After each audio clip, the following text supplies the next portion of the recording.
Bonjour, c'est Xi et Fuji. Je suis très content de vous retrouver pour cette nouvelle vidéo. Alors cette fois-ci, j'aimerais bien aborder un sujet, un sujet important par rapport aussi à la poursuite du mouvement des Gilets jaunes. Un sujet qui se pose depuis le début du mouvement et même bien avant, depuis bien avant le mouvement des Gilets jaunes, c'est-à-dire c'est revenu au moins depuis 2010 dans les mobilisations sociales, qui est la question des casseurs, soi-disant, en tout cas de ce qu'on appelle les casseurs. Euh, bon, puisque de toute façon il a été clair que le mouvement s'est poursuivi pendant les fêtes de fin d'année, et que donc une fois que les gens sont revenus de quelques jours de repos, ils vont recommencer le mouvement, ce qui est une excellente chose, et voilà, c'est ce que nous on dit depuis le départ, qu'il faut absolument continuer le mouvement, et on est loin, loin, loin d'être les seuls à le dire, heureusement. Et donc il est évident que Macron et sa clique vont continuer sur la même ligne qui va être de dire il faut absolument ne pas manifester, il faut arrêter parce que à chaque fois qu'il y a des manifestations, c'est un point de rendez-vous pour les casseurs qui viennent semer le chaos et la destruction dans toutes les villes, etc. C'est évident que moi je ne suis pas dans la logique de justifier ou de ne pas justifier de quoi que ce soit. Déjà, je pense que ce n'est pas mon rôle. Et puis c'est aussi une injonction qui nous est faite systématiquement. Ah, est-ce que vous condamnez? Est-ce que vous justifiez? Etc. Et je pense qu'il ne faut pas du tout tomber dans ce piège-là.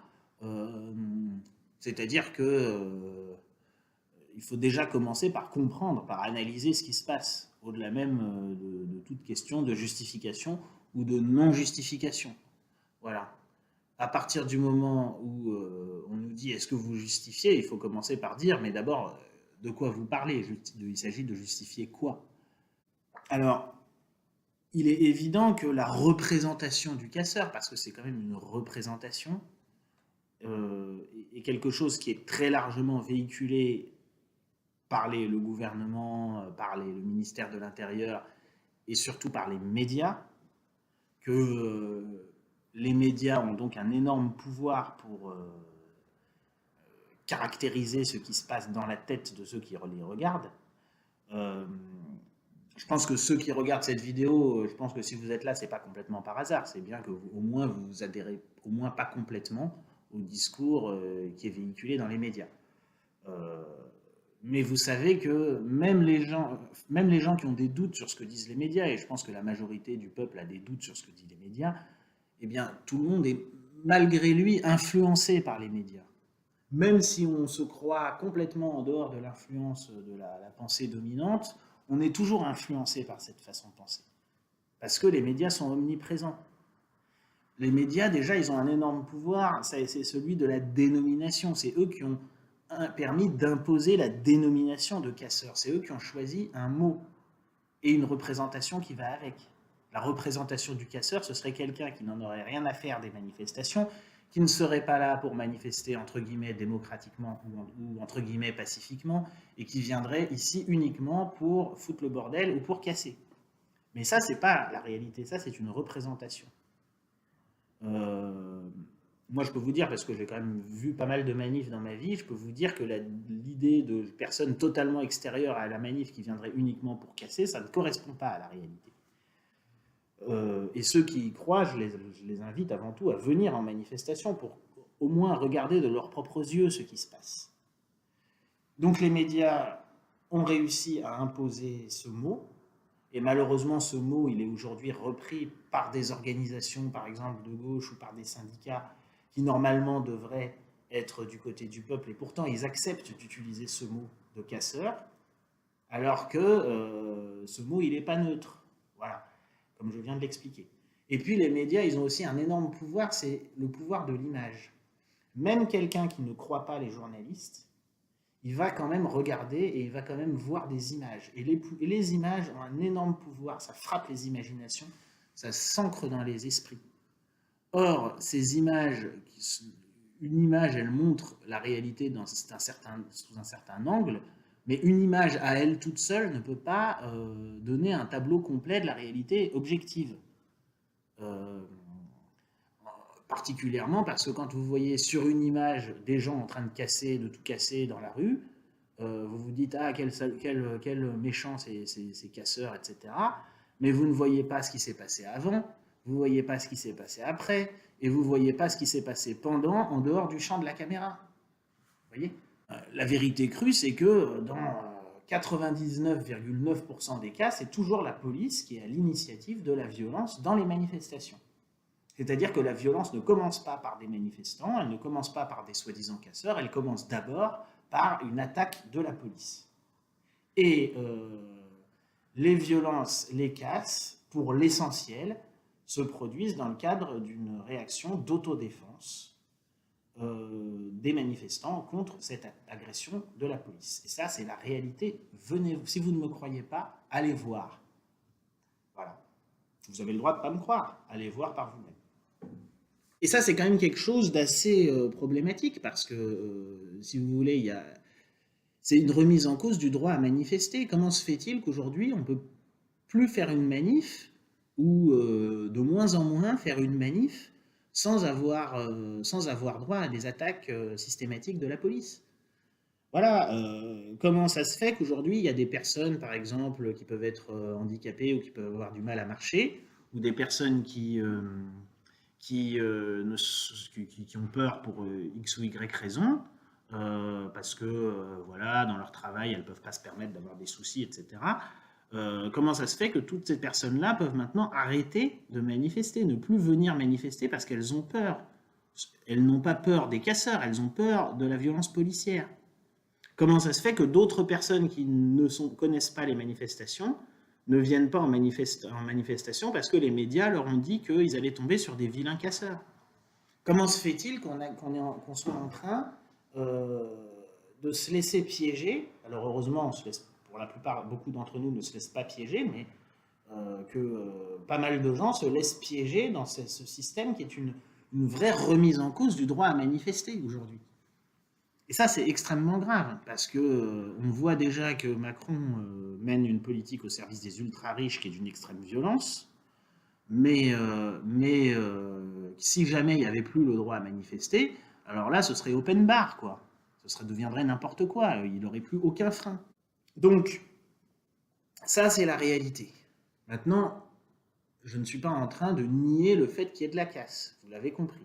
Je suis en train d'expliquer qu'est-ce qui se passe à l'origine de cette casse. Alors, de quelle casse il s'agit? Alors, quand il y a de la casse, de quoi on parle? Alors, il y a plusieurs choses. Il y a par exemple, effectivement, des gens qui peuvent renverser des poubelles ou voire utiliser des objets en feu, renverser des voitures, mettre le feu à des poubelles, mettre le feu à des voitures pour constituer une barricade avec ou sans feu sur la route. Et cette barricade, c'est typiquement quelque chose qui a une fonction d'autodéfense, qui est tout simplement d'empêcher la police d'avancer. Voilà. Bon, c'est une tactique qui est de fait utilisée. Encore une fois, je ne suis pas en train de parler de justifier ou de pas justifier, ce n'est pas mon propos. Il peut aussi arriver que les heurts entre policiers et manifestants finissent par tellement énerver les gens qu'au bout d'un moment, ils peuvent choper des flics isolés et les taper. Voilà, bienvenue dans le monde réel. Mais tout ça, c'est quand même le résultat de la politique des autorités. S'il n'y avait pas ce mode de répression policière tel qu'il est pratiqué aujourd'hui, on n'en arriverait pas à des situations comme ça. Alors, autre question, puisque apparemment les médias et le gouvernement font profession de faire le profil typique du casseur. Alors moi, je ne vais pas rentrer dans la caractérisation des médias, je vais vous dire ce que je vois, moi, dans des gens qui peuvent se retrouver en situation de ce que moi j'appellerais de l'autodéfense. Tout simplement, il y a des manifestants attaqués, on a bien vu clairement dans les dernières semaines qu'il y avait des gens qui étaient des gilets jaunes, tout ce qu'il y a de plus lambda, qui, en particulier à Paris, mais pas seulement, pouvaient participer à ce genre de choses. Donc des manifestants attaqués. Il y a aussi une population qui se joint au mouvement dans les faits, qui est, disons, ce qu'on va dire des jeunes qui viennent plutôt des banlieues. Alors ces jeunes qui viennent plutôt des banlieues, ils partagent nos revendications, ils comprennent que les manifestations font état d'un mécontentement, et eux, ils partagent ce mécontentement. Et eux, ça peut être des jeunes qui sont habitués aux violences policières, qui sont habitués à un rapport assez violent avec la police et avec les autorités.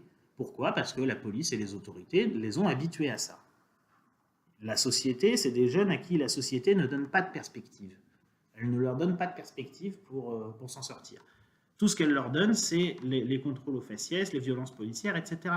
Donc à un moment donné, on ne peut pas non plus prétendre être surpris de voir ensuite, quand il y a un mouvement de mécontentement comme ça, s'exprimer dans la rue le résultat de ce qu'a produit la société. Voilà.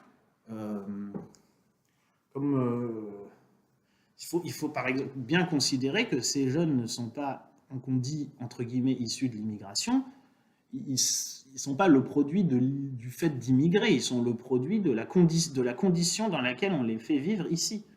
Et bien souvent, ils sont nés ici et c'est la société française qui les a produits. Ce n'est pas leur pays d'origine. Donc, ou le pays d'origine de leurs parents. Et donc, eux, effectivement, des fois, ils sont là dans les manifs, ils ne font rien de particulier, mais leur simple présence suffit à mettre la police dans un état d'hystérie. Et la police aime particulièrement les attaquer. Et eux, bah, comme ils sont habitués à ce genre de rapport avec la police, eh ben, ils ne sont pas forcément les derniers à répondre. Voilà. Et, mais en tout cas, ils participent au mouvement, et moi je trouve ça bien qu'ils participent au mouvement, parce que tous les habitants du pays doivent être amenés à participer au mouvement. Alors ensuite, il y a aussi parmi ceux qu'on appelle les casseurs, alors il y a un mot à la mode qui est le mot de Black Bloc. Bon, moi je ne vais pas mettre de mots particuliers, je vais me contenter de dire qu'il y a une partie des militants politiques qui peuvent théoriser ce genre d'affrontement avec la police. Ils peuvent aussi considérer que c'est une manière de sensibiliser ou de réveiller la population que de casser certains objets symboliques, comme par exemple casser des publicités ou casser des banques. Ils ne cassent pas n'importe quoi, ils cassent un certain nombre d'objets qu'ils estiment être emblématiques du système. Et tout simplement, ils participent aussi à ces affrontements. Mais là encore, c'est pas eux qui initient les affrontements dans la pratique. Et puis après, voilà, il y a des gens qui ont une sempiternelle discussion. Est-ce que c'est mal ou c'est pas mal de casser des banques ou de casser des pubs? Est-ce que c'est mal ou c'est pas mal de faire pratiquer l'autodéfense, etc. Ou est-ce qu'il faudrait faire seulement de l'autodéfense mais ne pas casser de vitres, etc. Ça, c'est un débat qui existe. Moi, je n'ai pas envie de rentrer dans ce débat maintenant. Je trouve que ce serait vain. Parce que, tout simplement, comme j'ai dit, la situation actuelle, c'est la résultante de la politique des autorités et des forces de l'ordre. Et donc, on voit bien que Macron n'est pas en train de faire de vraies concessions, même s'il a fait mine de faire quelques concessions. Là, je vous renvoie à une précédente vidéo qui a été faite sur ce sujet. Et donc, moi, je me contente d'observer, et ce que j'observe, c'est que le réveil du mouvement populaire sous toutes ses formes a comme issue, de plus en plus, une confrontation croissante entre le peuple, ou les portions du peuple qui se mobilisent, et l'appareil d'État.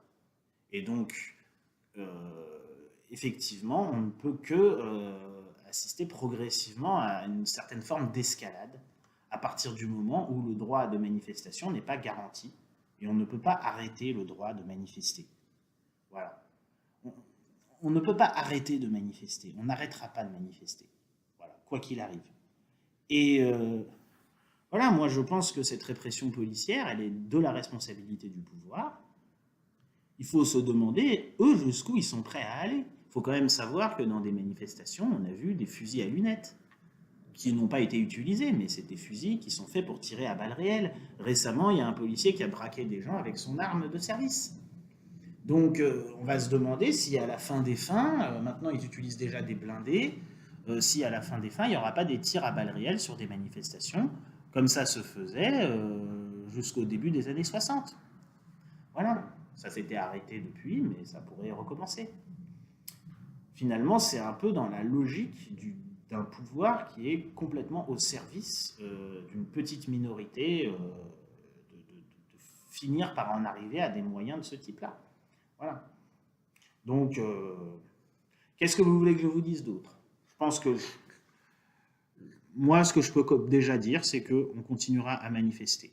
Quoi qu'il arrive, on n'acceptera pas que ce droit soit remis en cause. Voilà. Et puis, on ne lâche rien et à bientôt.